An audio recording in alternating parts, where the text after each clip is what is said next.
Good afternoon, good evening. Hello, welcome to today's show. You are tuning in to All Things Lifestyle with Rena Kennedy Laster on the Elevation Television Network.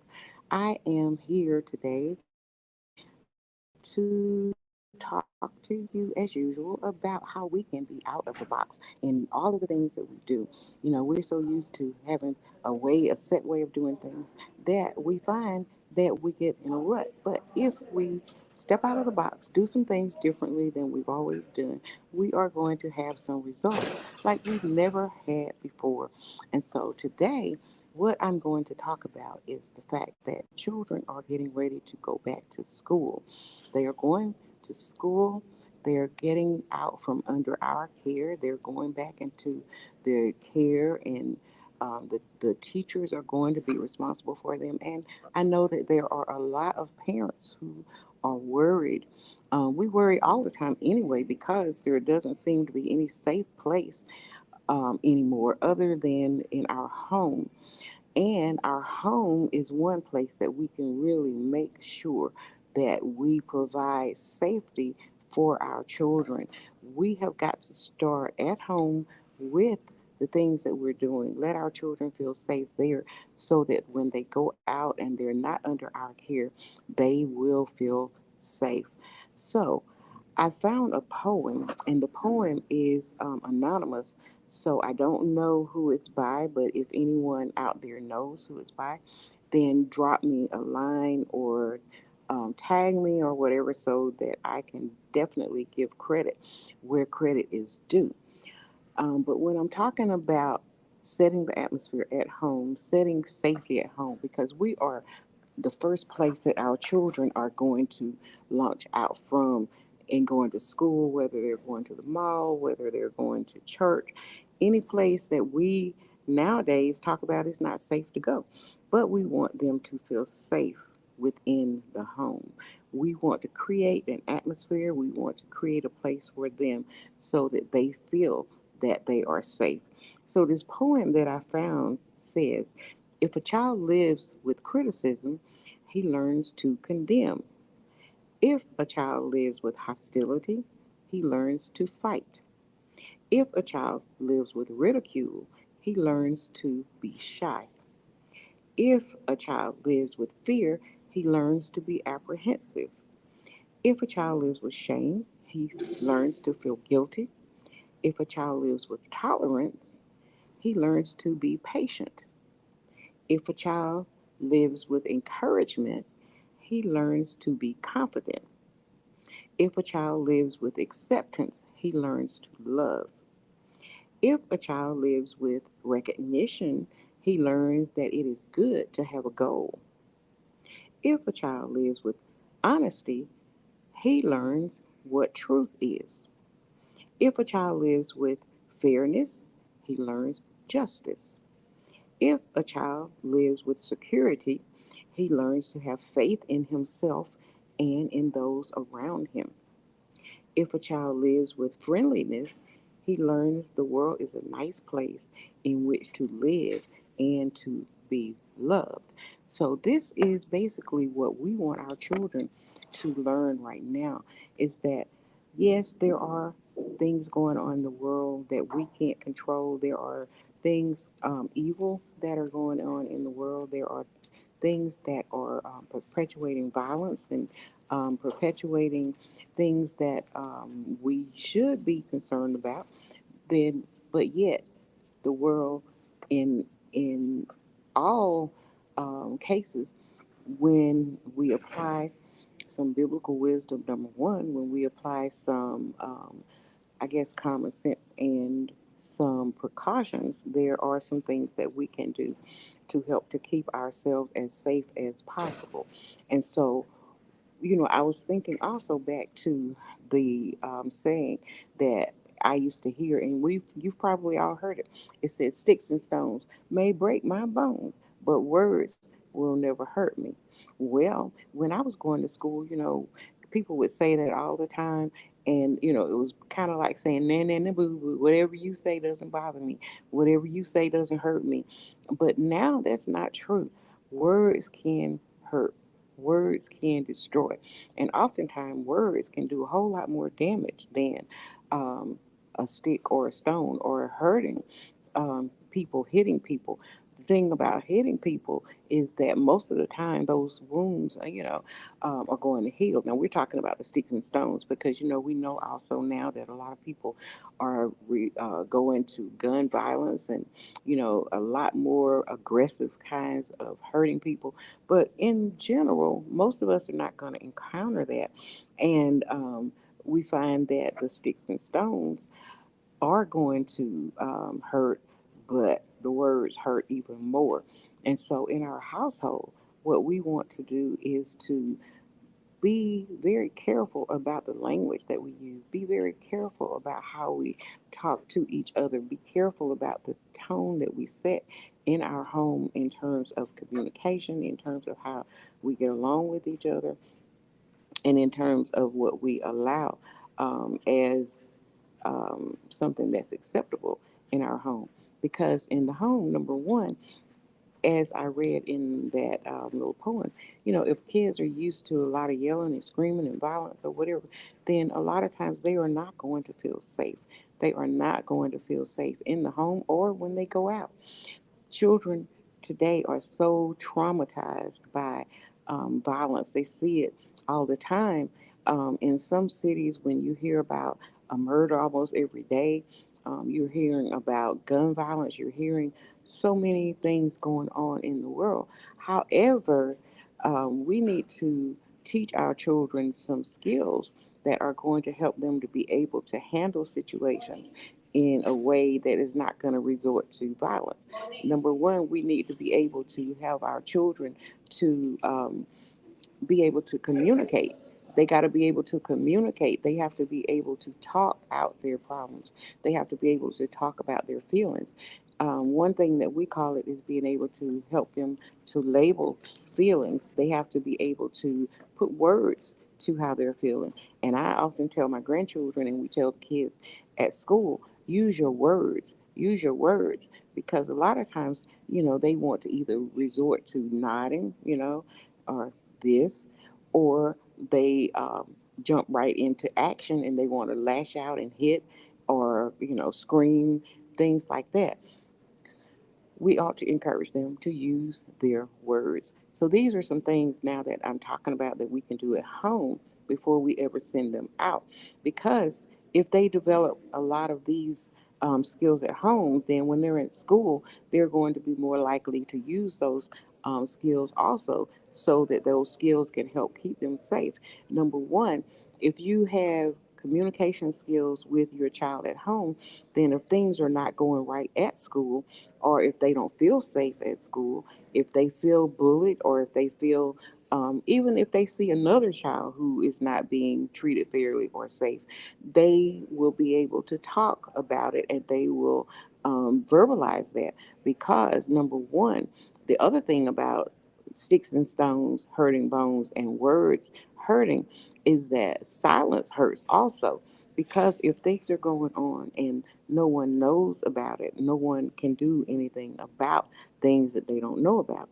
But if we are teaching our children at home to communicate, to be able to know if something's not right, then they can talk about those things with us, which will give us the adult power to go and talk to an adult at school or on the playground or at the Boys and Girls Club or wherever our child may be, to go and handle the situations and to help them feel safe where they are. And so we have to, first of all, let our child know that we're interested in what they're talking about. We're interested in what they have to say. We're interested in what they're going through so that they will feel free and safe to come and talk to us about whatever it is that's going on. So, what can we do? Number one, if they come and they're talking to us and we set the environment, then we need to turn off the television, give them our undivided attention, which lets them know that what they say is important. How we are, that we're going to be a safe place for them, that we're going to be a place for them to vent and to talk about what's going on. We are going to be a place where we know that they can come to us if something is not right, if something doesn't feel right. And so turn the television off. Avoid taking phone calls when they're talking to you. You know, it's not going to hurt to miss a phone call or even just to type a text a message to someone says, I'll call you right back or something, and hear what the child has to say, because you never know. One of these times they may come to you with something really, really important that you really need to pay attention to. And if you're distracted or you're given the vibes that you're not really listening to them, then they're not going to really open up and talk to you. Um, the other thing is that if the child comes to you with a private conversation, or if they feel that there's something they need to share with you in private, then honor that. You know, if there's someone in the room that a family friend or whoever is, that the child doesn't feel safe talking about things with, then we need to give the child and honor that privacy that they want to have. Because we're modeling behavior as well. We're modeling, for instance, if they're at school and there is something going on, then we're modeling that it's okay to talk privately with someone about something that is going on and that they are going to be listened to. We don't want to embarrass them. You know, the other thing is definitely don't want to be saying things like, that's so stupid. Why are you talking about this? Or that's childish. I don't want to hear that. Or, grow up, man up, those kinds of things. Because a lot of times, if the child is being bullied, um, you know, they are not going to feel safe talking to you about it, or they're going to withdraw, or they're going to continue to have even worse self-esteem about themselves, and they a lot of times will lash out later. And these a lot of times are some of the things that we see happening with these children. Pay attention to your child, pay attention to their moods, pay attention to how they are handling stress, how they are handling situations. Are they reclusive? Are they withdrawing to themselves? Are they spending a lot of time on social media, and you don't know who they're talking to and what they're talking about? We need to be aware, because, like I said, at home, we can set the stage for safety and the things as much as possible that we can do, which also goes to the fact that we need to keep them safe in terms of weapons and things of that sort. We need to make sure they're locked up, they're put away, so that children don't have access to them, because children are curious. Children are curious and they will explore. I don't care how many times you have said, don't pick that gun up or don't go in my closet. I don't care what it is you've said.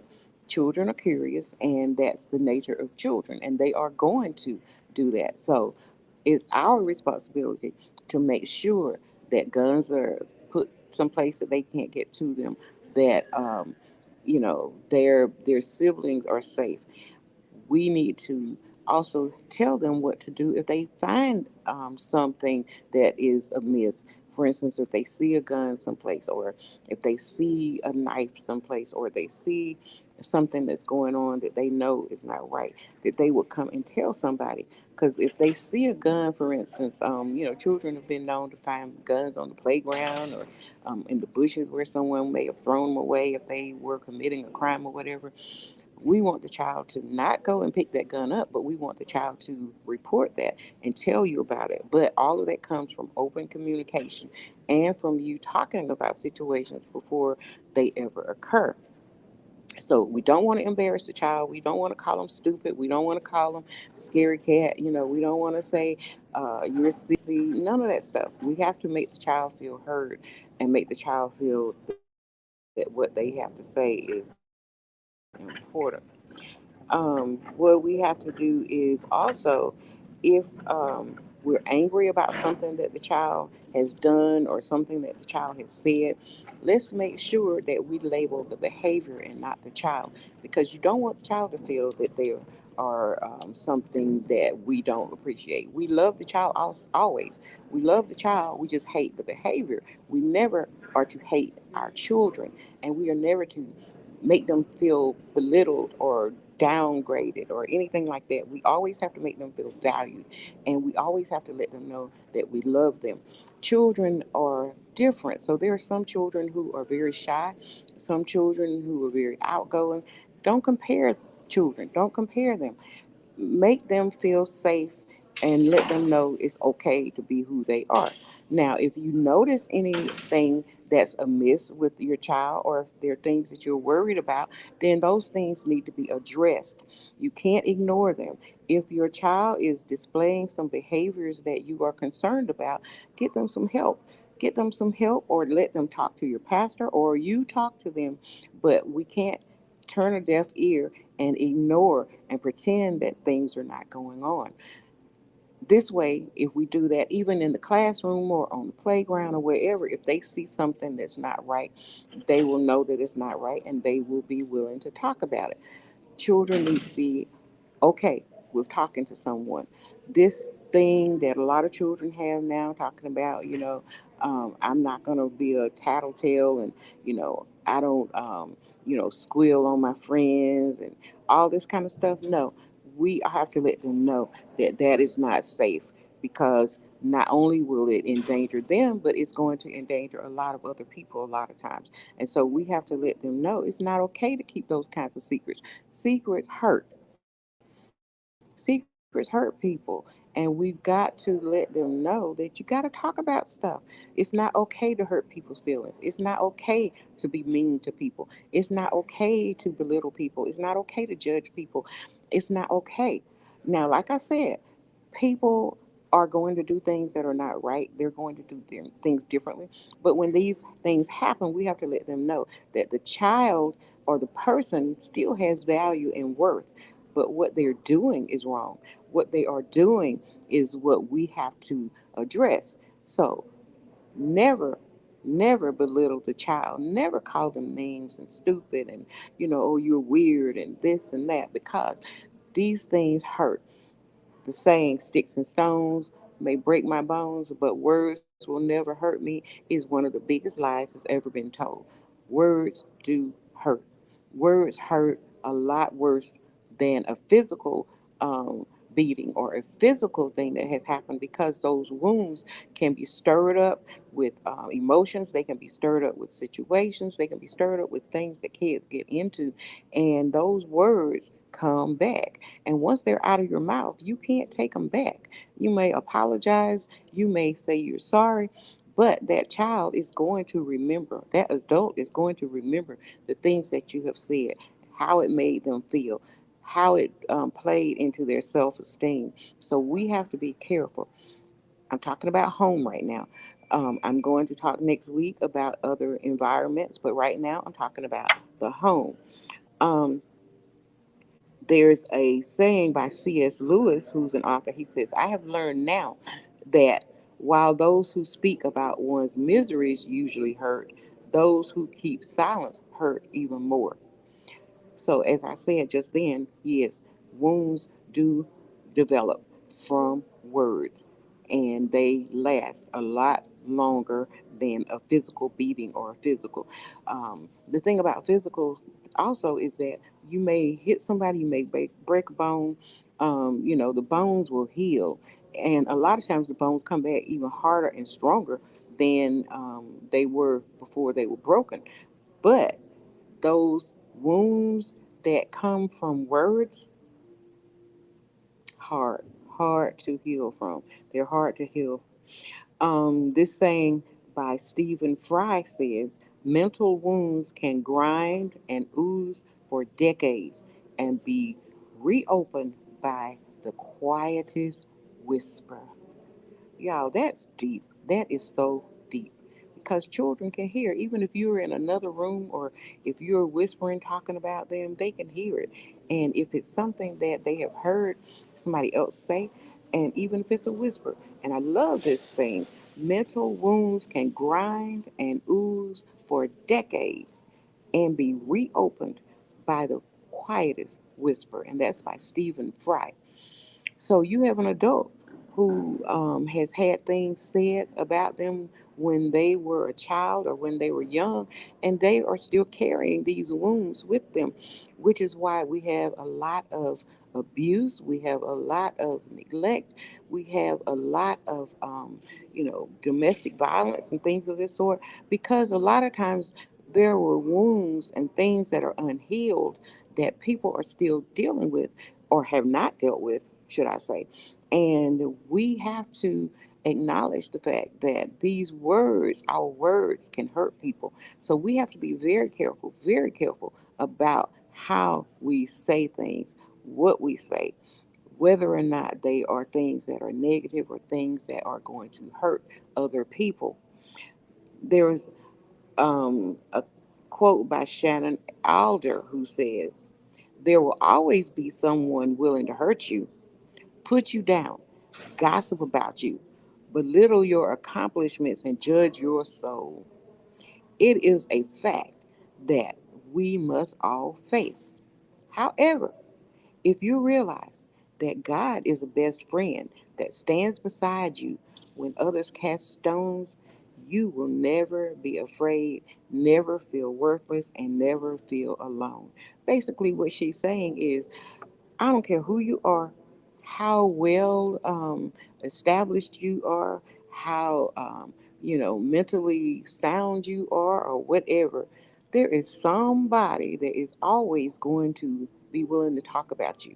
There is somebody that's always going to be willing to bring you down. There's somebody that's always going to have something negative to say about what you do, what you don't do, how you do it, or whatever. And so the key thing is that you don't buy into these things, because one saying says that um, it says that it's talking about sticks and stones don't hurt you. It says unless you believe them.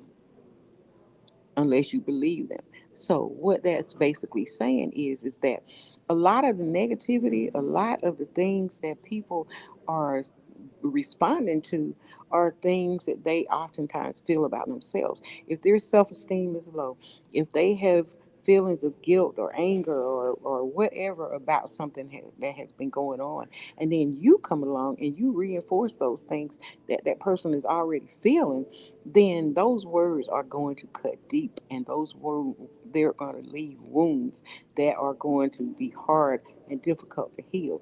And so your home should be an environment where these things will not take place. We are not going to allow our children to talk about each other, our siblings to belittle each other and call each other names and bring up the past and talk about derogatory things and post things on Facebook about each other.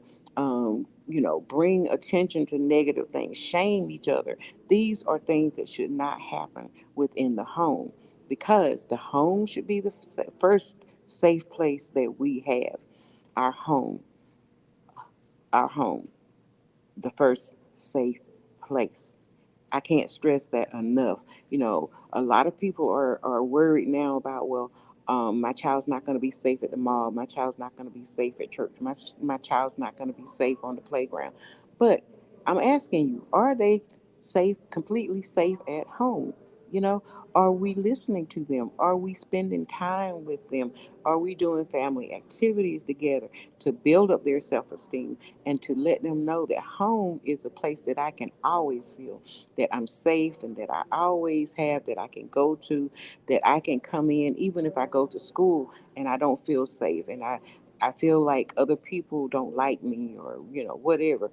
I can come home and I know that once I get there and my parents are there, my siblings are there, my grandparents are there, my uncles and aunts and my family, I am safe. I'm safe. So family and home should not be a place where the person also is caused to feel unsafe. Now, another point that I want to cover is that, or a couple of things, and this is by the National Crime Prevention Council. There are some guidelines and some things that they are saying that we can do to help our child feel safe while they're at school and while they're home. And these are things I'm going to cover in another show. But they should spend more time at um, we often know that children spend more time at school than anywhere else. And so that's why it's really important that the time you spend at home with your child has to be very, very quality time. Because by the time you factor in the fact that you're going to get ready for school, that they're going to dress, that they have to eat, that you have to cook, you have to clean, you have to wash clothes, you have all these things that you have to do.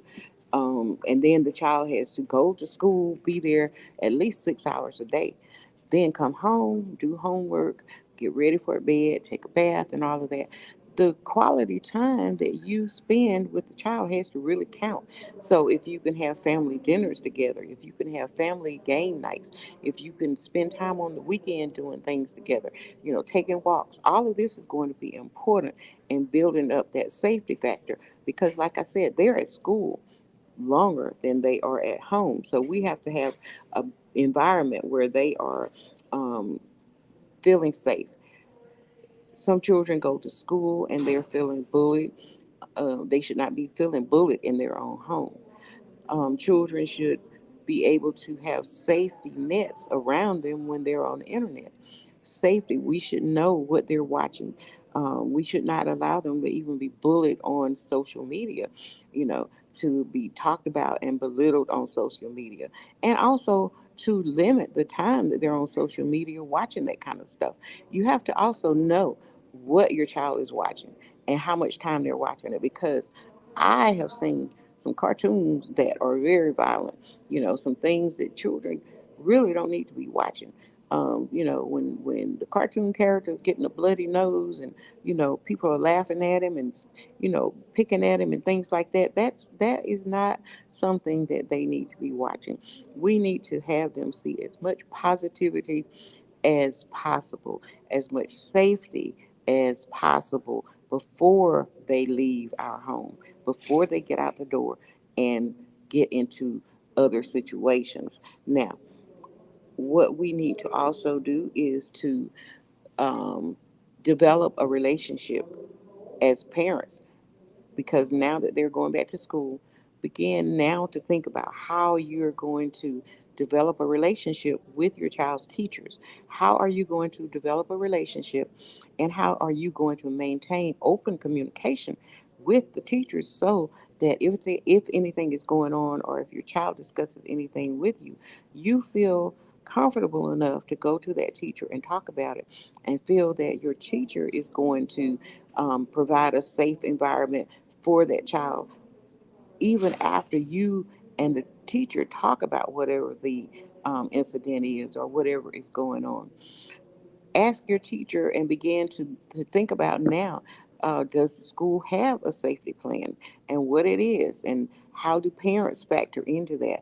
You don't want to wait until something happens before you start asking questions. You need to know ahead of time what to do if there is a problem. And I'm not just talking about the magnitude of the kinds of things that have been going on, like gun violence and, all of those kinds of things. But I'm talking about just bullying. I'm talking about, your children not feeling accepted in the classroom, or not feeling that the teacher is treating them right, or not being able to do the schoolwork, and they're not feeling comfortable enough to let somebody know that they don't feel comfortable, and not letting someone know, not being embarrassed because they don't know certain things, or not being shamed.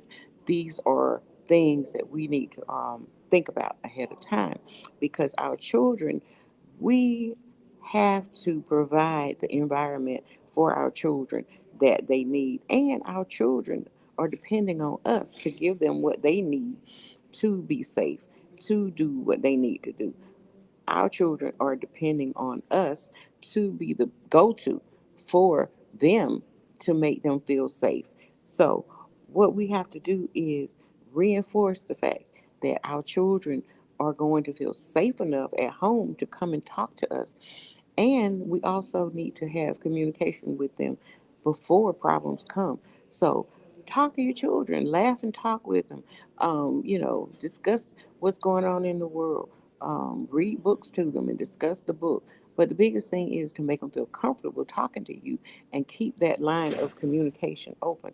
The other thing is use words of encouragement. Praise your children, praise them for what they're doing, praise them for just being themselves.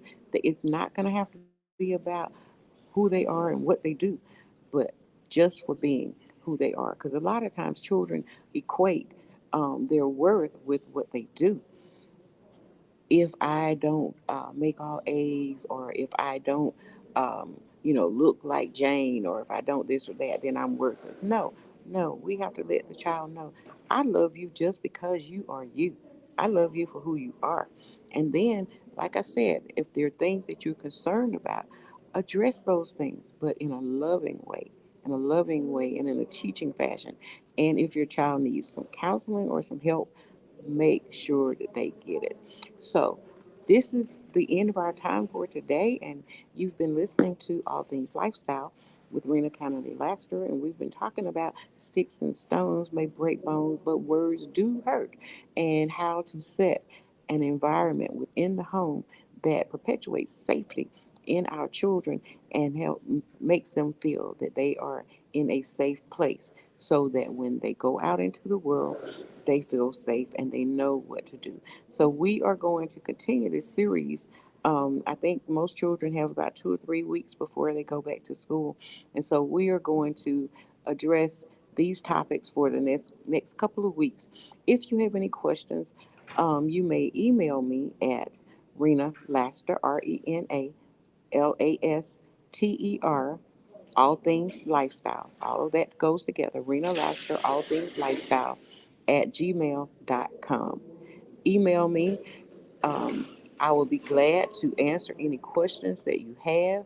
I will be glad to address questions if there are things that you want to talk about that are that I'm not addressing yet, or if there are things that you feel that we need to talk more about, then by all means, you can follow me on Facebook at All Things Kennedy. You can follow me on Facebook at All Things Lifestyle.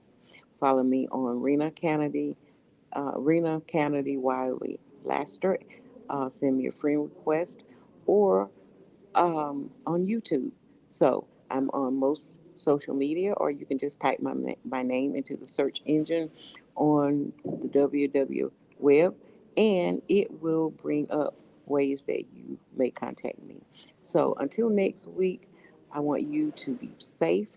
Think about how you can make your home as safe as possible for your children, and begin to think about how you can make them and yourself feel safer about going back to school and going out into the public arena.